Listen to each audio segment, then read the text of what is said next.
उत्तराखंड गठन के 24 वर्ष बीतने के बाद उत्तराखंड के जो राज्य आंदोलनकारी थे, उनके जो सपने थे उस वक़्त राज्य आंदोलन के समय, वो कितने पूरे हुए? चलिए इस विषय में हमारे साथ बातचीत करने के लिए कुछ राज्य आंदोलनकारी मौजूद हैं। मैं अपने कैमरामैन से कहूँगा एक बार इन राज्य आंदोलनकारियों को दिखा दें। ये तमाम राज्य आंदोलनकारी हैं जिन्होंने राज्य के निर्माण के लिए आंदोलन किया था, जेल गए थे और अलग-अलग तरीके से अपने-अपने स्तर से आंदोलन किया था। चलिए इनसे बातचीत करेंगे कि राज्य गठन के जो 24 वर्ष बीत चुके हैं और आज से 25वें वर्ष की शुरुआत हो चुकी है। कितनी जो उनकी सपने थे जो उस वक़्त आंदोलन के समय, वो कितने सपने पूरे हुए हैं? कितना राज्य 24 सालों में बदला है? क्या नाम है आपका? अनिल जोशी। ये बताइए कि 24 साल राज्य गठन के हो चुके हैं। 24 वर्ष में उत्तराखंड कितना बदला है? उत्तराखंड में विकास भी हुआ और बदलाव भी हुआ, लेकिन जो हमारी एक परिकल्पना थी, जो हम जिस वजह से हमने राज्य बनाया था, उसके अनुरूप आज भी हम लोग बहुत पीछे हैं। जैसे जनसांख्यिकी बदलाव, पलायन, बेरोजगारी, अभी भी बहुत दूरस्थ गाँवों में सड़कें नहीं पहुँची है। मैं पहाड़ों में पलायन पे काम करता हूँ, एक समूह के माध्यम से, तो मैं देखता हूँ कि मुझे कभी-कभी प्रशासन से भी मदद नहीं मिलती है, उसको हमें खुद ही करना पड़ता है। तो वहाँ पर ऐसी सुविधाएँ, करीब 20,000 से ज़्यादा गाँव खाली हो गए। तो आज हमारे सीमांत क्षेत्रों में, हिमालयी क्षेत्रों में उन रोहिंग्याओं और जिहादियों ने अपना डेरा जमा दिया। रोज़ हर ज़िले की एक खबर आती है कि आज ये हो गया, वो हो गया। कारण यही था कि मूलभूत सुविधाएँ ना मिलने की वजह से हम लोगों ने पलायन किया। शिक्षा नहीं होती थी अच्छी, स्वास्थ्य सुविधाएँ नहीं है। जो भी आता है तो अब एक एम्स बन रहा है, तो एक लोगों को उम्मीद है कि पहाड़ का जो क्राउड है इधर आएगा। तो बहुत सारी चीज़ें हैं, तो हम लोग संघर्ष कर रहे हैं, सारे हमारे बड़े साथी हैं ये।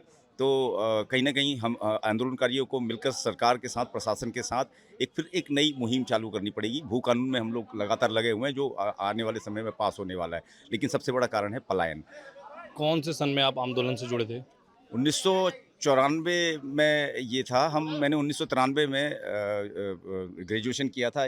दिनेश भाटिया जी, कमलेंद्र सेमवाल जी की टीम में हुआ करते थे और बहुत ही यातनाएँ सही हैं। वो अगर हम याद करते तो आज भी हमारी रूह काँप जाती है। तो एक है कि 30 साल बाद भी उन हत्यारों को सज़ा नहीं मिली। सबसे बड़ी विडंबना ये है। आज जब जब आपने आंदोलन की शुरुआत की थी, जब आंदोलन से आप जुड़े थे, तो कैसे उत्तराखंड का सपना था आपके दिल में? हम तो एक एक युवक थे। पढ़ाई करने के बाद एक हमने सपना सोचा था कि हम अपना करियर बनाएँगे, सब कुछ कराएँगे, लेकिन तुरंत हम आंदोलन में कूद गए। हमें पता ही नहीं था हमें क्या करना, हम एक भीड़ के साथ जाते थे। राज्य का मामला आता था, हमारी माताएँ, बहनें, हमारे बुजुर्ग लोग, हमारे वरिष्ठ साथी हमारे साथ रहते थे।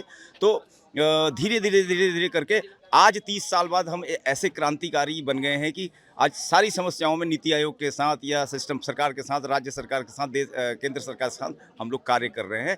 कहीं न कहीं वो कार्य सफल भी हो रहे हैं, लेकिन बहुत सारी कमियाँ हैं जो हम धीरे-धीरे उसको सॉर्ट आउट करेंगे।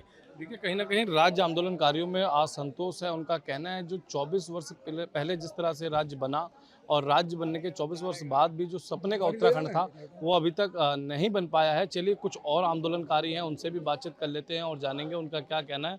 आखिर जब राज्य आंदोलन से वो जुड़े थे, तब उनके मन में किस तरह के सपने थे उत्तराखंड को लेके और 24 साल उत्तराखंड के बने हुए बीत चुके हैं। कितने सपने पूरे हुए हैं? क्या नाम है आपका? कैलाश चंद्र हमारा नाम है। कैलाश जी, ये बताइए कि जब आप कब राज्य आंदोलन से जुड़े थे? राज्य आंदोलन का जो आंदोलन चला वो तो 94 के बाद चला। उससे पहले 91 में जो आंदोलन था वो था आरक्षण का विरोध।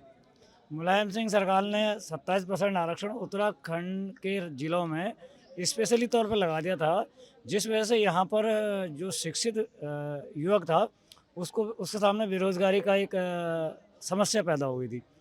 उसके खिलाफ जो आंदोलन चला वो 4 साल लगातार चलता रहा। सरकार द्वारा जब इस आंदोलन में सुनवाई नहीं की गई तो इस बीच उत्तराखंड राज्य की मांग का आंदोलन भी चलता रहा। वो जो छात्र आंदोलन था उसी समय जो है 94 में उत्तराखंड राज्य निर्माण के आंदोलन में तब्दील हो गई। क्या उम्मीदें थी आपको उस समय कि किस तरह का प्रदेश आप चाहते थे आप? उम्मीदें ये थी कि जो उत्तराखंड राज्य की जो रोजगार की समस्या है या पलायन की समस्या है उसका समाधान किया जाए। और उसका समाधान तभी हो सकता था जब एक छोटा राज्य बनाया जाता। इसके लिए मांग की जा रही थी कि हमारा एक छोटा राज्य बनाया जाए और इसको जो यहाँ से शिक्षित बेरोजगार पलायन कर रहा है या जो उत्तराखंड से पलायन हो रहा है, उनको उन्हीं के जगहों पर जो है रोजगार के साधन सृजित किए जाएँ। तो आपने सुना कि हमारे साथ बातचीत करने के लिए आंदोलनकारी थे। इन्होंने कहा कि उत्तराखंड में पलायन एक प्रमुख समस्या थी। जब आंदोलन से जुड़े थे तो लगता था कि शायद पलायन पर रोक लगेगी, लेकिन प्रदेश गठन के 24 वर्ष बीत चुके हैं, लेकिन अभी भी उत्तराखंड की पलायन एक प्रमुख समस्या है। चलिए कुछ और आंदोलनकारी हैं, उन लोगों से भी बातचीत कर लेते हैं और जानेंगे कि 24 साल उत्तराखंड के आज हो चुके हैं, 25वें में प्रदेश प्रवेश कर चुका है। इन 24 सालों में उत्तराखंड में किस तरह के बदलाव देखने को मिले हैं और क्या उम्मीदें थी आंदोलनकारियों को। क्या नाम है आपका? सुरेश पपनेजा। सुरेश जी, ये बताइए कि प्रदेश गठन के 24 वर्ष पूरे हो चुके हैं, 25वें वर्ष में आज प्रदेश कहीं न कहीं आगे बढ़ रहा है। क्या कहना चाहेंगे, क्या उम्मीदें थी आप लोगों को जब आंदोलन से आप जुड़े थे? आज रजत जयंती समारोह एक तरह से मना रहे हैं। तहसील और इसमें एसडीएम महोदय जी की अध्यक्षता में एक कार्यक्रम हुआ है, हर वर्ष होता है। जब उत्तराखंड बनना था उससे पहले ये छात्र आंदोलन भी था और आर्थिक विषमताओं को लेकर एक राजनीतिक आंदोलन भी था। इसमें मूल रूप से भारतीय जनता पार्टी ने इसको प्रदेश को अलग बनाने की बात कही थी, क्योंकि आर्थिक विषमताएं थी। उत्तर प्रदेश बहुत बड़ा था और विकास की दृष्टि से ये क्षेत्र पिछड़ रहा था। कुछ जो आरक्षण की बात 27% की थी छात्रों के लेकर और सामान्य जाति के लोगों के प्रति, उस नाते छात्र आंदोलन भी था। दोनों को मिलकर एक जन आंदोलन बन गया और जन आंदोलन बड़े शांतिपूर्ण तरीके से लोगों ने यहाँ किया। जो मैंने खुद आंदोलनकारी हूँ, मैंने देखा, हमने सहभागिता भी की, राजनीतिक रूप से भी, सामाजिक रूप से भी। और मंसूरी, रामपुर तराहा कांड और ये खटेमा जैसे कांड हुए, कई लोगों को जान गंवानी पड़ी। मैं उन सभी को श्रद्धा के सुमन अर्पित करता हूँ जो आज हमारे बीच में आंदोलन करते करते शहीद हो गए, ये राज्य बना। लेकिन अभी भी बहुत सी चीज़ें ऐसी हैं, सरकारों ने काम किया।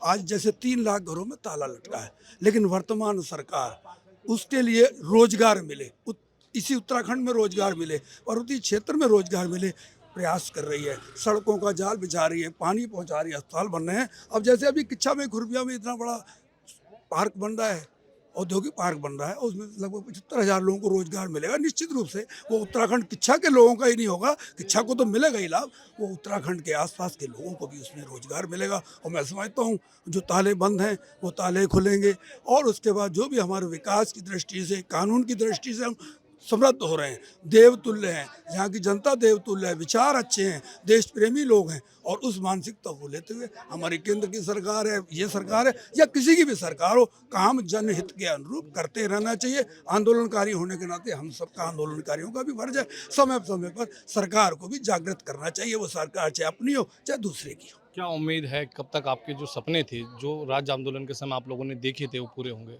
ये दशक कहा गया कि तीसरा दशक जो चल रहा है उत्तराखंड का दशक है, और मैं निश्चित मानता हूँ कि 2030 जब आएगी, 2130, तब तक हम बिल्कुल एक समृद्ध राज्य, एक देवतुल्य तो है ही हैं और बहुत ही संपन्न राज्य, और अपने विश्व में शायद एक अलग पहचान लेकर उत्तराखंड आएगा, ऐसा मुझे विश्वास है। तो आपने सुना कि हमारे साथ बातचीत करने के लिए जो राज्य आंदोलनकारी थे, इन्होंने कहा कि जो तीसरा दशक है ये उत्तराखंड का दशक है और आने वाले कुछ सालों में उत्तराखंड अपने आप में एक सशक्त प्रदेश बन के उभरेगा। चलिए कुछ और आंदोलनकारी हैं, उन लोगों से भी बातचीत कर लेते हैं और जानेंगे उनका क्या कहना है। जब वो राज्य आंदोलन से जुड़े थे तो उनके मन में किस तरह के सपने थे और कितने सपने वो पूरे हुए हैं। क्या नाम है आपका? मेरा नाम हरीश पाठक है। हरीश जी, ये बताइए कि आप कौन से सन में राज्य आंदोलन से जुड़े थे? मैं 94 मार्च, फरवरी और मार्च में जब पीक पर यहाँ बंद और हल्द्वानी में हम छात्र राजनीति हल्द्वानी से करते थे। हम उसमें MBPG के BA द्वितीय वर्ष के छात्र थे। और जो वहाँ हल्द्वानी में जो एक ये केंद्र था उत्तराखंड राज्य आंदोलन का, जो मुख्य केंद्र रहा वो हल्द्वानी ही रहा, जहाँ से हमने बड़े उग्र आंदोलन किए। और उसके बाद फिर 1 सितंबर को जब खटीमा में गोलीकांड हुआ, फिर 2 सितंबर को मंसूरी में हुआ, उसके बाद फिर 8 सितंबर को हम लोग भी एक मुकदमे में नामजद हो गए, मारा पीटी हो गई। हम लोग छात्र थे, हमने बंद करने के लिए वहाँ पर प्रयास किया, लेकिन हमें पुलिस ने रोका। मुलायम सिंह की क्रूर पुलिस हुआ करती थी उत्तर प्रदेश सरकार की, जो कि हमारा दहन करना चाहती थी। हमें बहुत मारा, कई साथी हमारे जेल में बंद गए, कई लोगों के ऊपर मुकदमे लगे। मेरे ऊपर खुद मुकदमा लगा। हमारी समय ये जिला नैनीताल हुआ करता था और थाना हमारा लालगुआ होता था, चौकी हमारी पंतनगर होती थी, क्योंकि हमारे पिताजी पंतनगर में पोस्टेड थे। तो मैं वहाँ पर हमने जमानत कराई, कई लोगों के हाथ कटे, वो सब चीज़ें हुई। तो उस राज्य के लिए हमने एक स्थापना करी कि हमने सोचा कि ये राज्य बनेगा, अपने लोग आएंगे।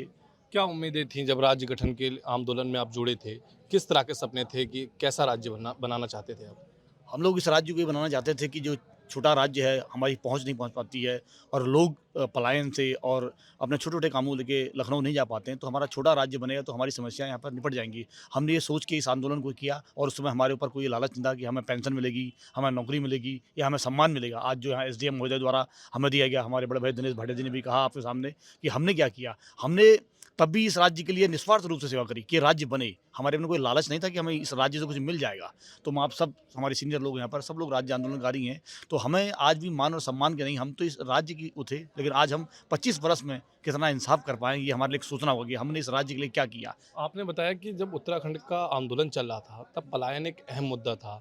कहीं न कहीं उत्तराखंड के जो पर्वतीय क्षेत्र हैं वहाँ से पलायन हो रहा था, जिसके कारण जो है कहीं न कहीं इस आंदोलन ने जन्म लिया।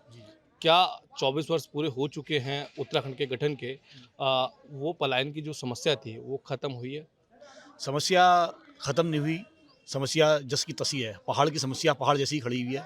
इधर तराई क्षेत्र में हमारा ज़रूर कुछ विकास हुआ है, अच्छा विकास हुआ है और उम्मीद है कि अब आने वाले समय में पहाड़ का भी अच्छा विकास होगा, ऐसी उम्मीद हम करते हैं सरकारों से। सरकारें दोनों ही रहीं, किसी एक सरकार की मैं बात नहीं बताऊँ, सब सरकार रही, सबने अपना काम किया, कुछ और अच्छा काम करने की ज़रूरत है ताकि पहाड़ का हमारा विकास हो सके। जो पहाड़ का मूल व्यक्ति है, अंतिम छोर तक पहुँचा हुआ, जो पहाड़ की हमारी मेन मात्र शक्ति है, जिसके दम पर ये राज्य मिला, उसको भी ये इंसाफ मिलना चाहिए। सरकार को किस तरह के कदम उठाने चाहिए जिससे कि पर्वतीय क्षेत्र का विकास हो सके और पर्वतीय क्षेत्र के जो दूर दराज क्षेत्र में जो बसे हुए लोग हैं उनको भी लाभ मिल सके, वो भी विकास की गति से जुड़ सके? सरकार को जो पहाड़ की खनिज संपदा है, जो हमारे पास अपार खनिज संपदा है, खनिज संपदा जिसे कहते हैं, उसका जो इस्तेमाल है वो सही रूप से यहीं के एक सख्त भू कानून, सख्त मूल कानून का निवास का है, इन मुद्दों को ला करके सरकार को यहीं पर ऐसे छोटे-छोटे लघु कुटीर उद्योग बढ़ाने चाहिए ताकि यहाँ का पलायन रुक सके और आम गृहिणी और आम पब्लिक व्यक्ति उससे जुड़ सके ताकि वो पलायन से रुके और पहाड़ का जवानी और पहाड़ का पानी यहीं के काम आ सके। तो आपने सुना कि हमारे साथ बातचीत करने के लिए युवा जो हैं कि राज्य आंदोलनकारी हैं, इन्होंने हमसे बातचीत करते हुए बताया कि जो राज्य स्थापना के समय पलायन एक अहम मुद्दा था, वो आज भी वैसे ही एक अहम मुद्दा है क्योंकि पलायन अभी भी रुका नहीं है। चलिए कुछ और आंदोलनकारी हैं, उनसे भी बातचीत कर लेते हैं और जानेंगे उनका क्या कहना है और किस तरह की समस्याएं उन लोगों के सामने आ रही हैं। क्या नाम है आपका? दिनेश भाटिया। दिनेश जी, ये बताइए कि जब राज्य आंदोलन से आप जुड़े थे, तब क्या उम्मीदें थी? किस तरह के प्रदेश के आपने सपने देखे थे? हम विद्यार्थी परिषद के कार्यकर्ता थे और विद्यार्थी परिषद के जिला संयोजक के नाते हमारी जो पार्टी थी उसका छोटे राज्यों की परिकल्पना का एक सिद्धांत था भाजपा का।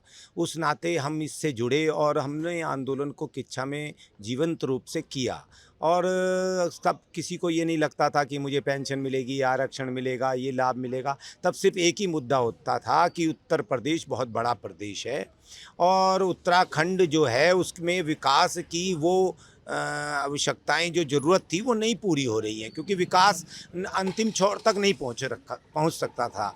इसलिए दीनदयाल जी का एक सिद्धांत था, एक आत्म मानववाद की अंतिम व्यक्ति तक विकास पहुंचे और उत्तराखंड की परिकल्पना जो की गई वो इसी आधार पे की गई कि पलायन रुके, गाँव में छोटे बड़े दूर ग्रामीण गाँवों में सड़कें जाएं, उत्तराखंड पे राजनीतिक रूप से, सामाजिक रूप से, आर्थिक रूप से सभी लोगों का उत्थान हो, इस तरीके की परिकल्पना के आधार पर उत्तराखंड की स्थापना हुई थी।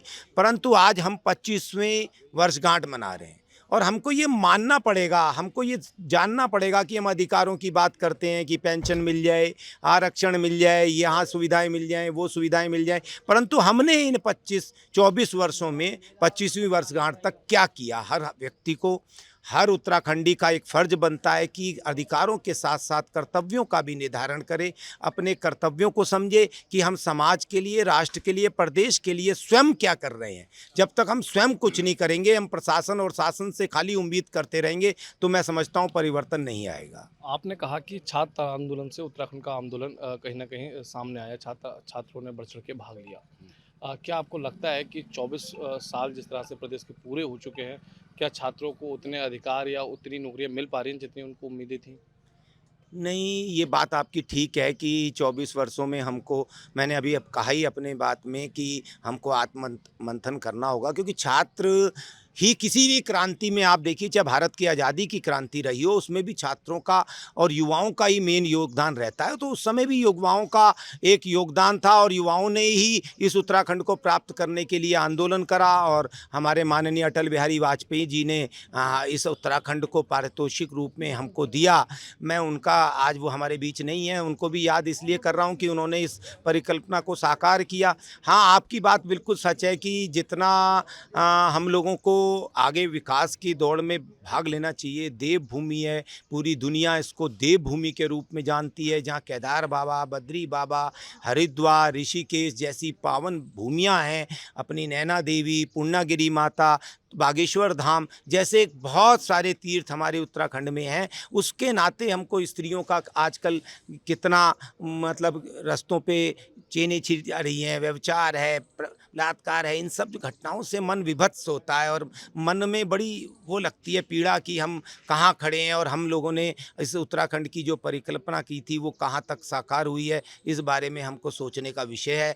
आज मैंने अपने वक्तव्य में भी कहा और मैं सभी से आग्रह भी करता हूं, आपके माध्यम से चैनल के आपका धन्यवाद करता हूं, क्योंकि चैनल बहुत बड़ी एक भूमिका निभाते हैं राष्ट्र को जगाने में, समाज को जगाने में। तो मैं ये कहना चाहूँगा आप लोगों के चैनल के माध्यम से कि हम सबको भी जगना होगा। खाली हाथ धर के बैठकर लोगों से उम्मीद करके कि वो हमारा आएगा भला कर देगा, ऐसा संभव नहीं है। हमको भी आगे बढ़कर अपने कर्तव्यों का निर्धारण करना पड़ेगा, चाहे किसी क्षेत्र में हो।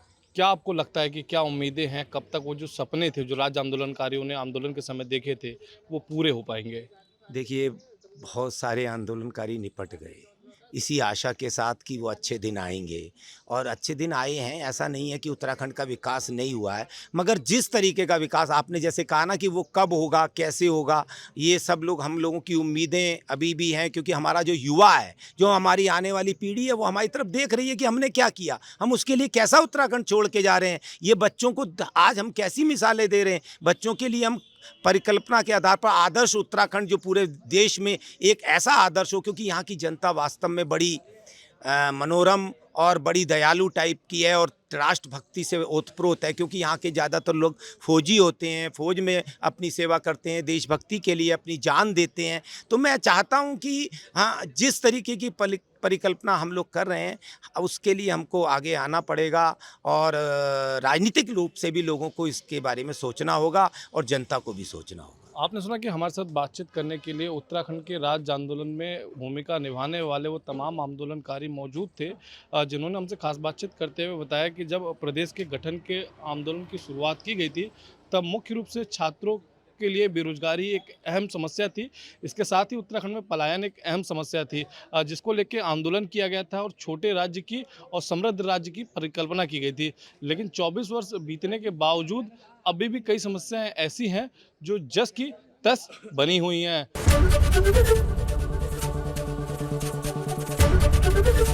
एबीपी गंगा, खबर आपकी, जुबान आपकी।